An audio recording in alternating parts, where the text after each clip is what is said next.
ही खाना बनाई देब कहमे त गोरा बोदा भाई देब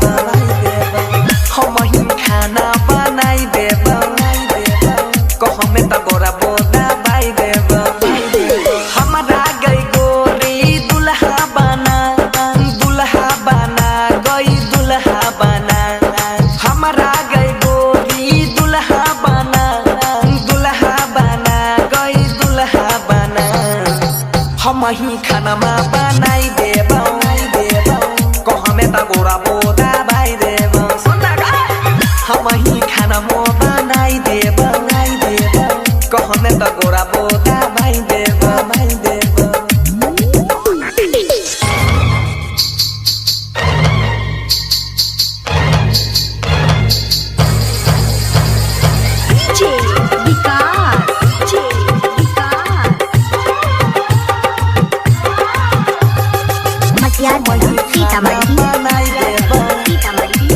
कहमे त गोरा बोदा भाई देब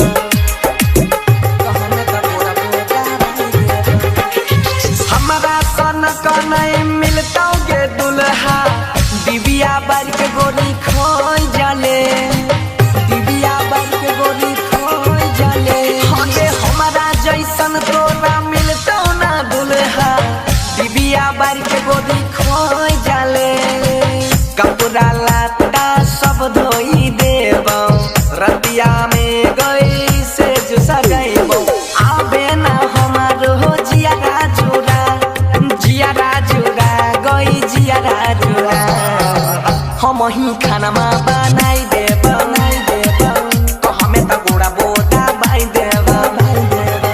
रोज रोज खाना बनाई देब सुतला में गोरा बोदा भाई देब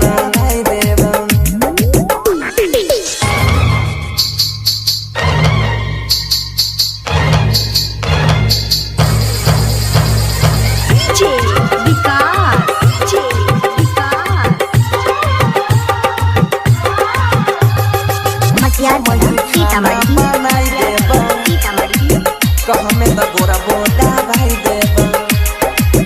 कहमे त गोरा बोदा भाई देब अभी कोनो चीज के तोरा कमी नहीं होता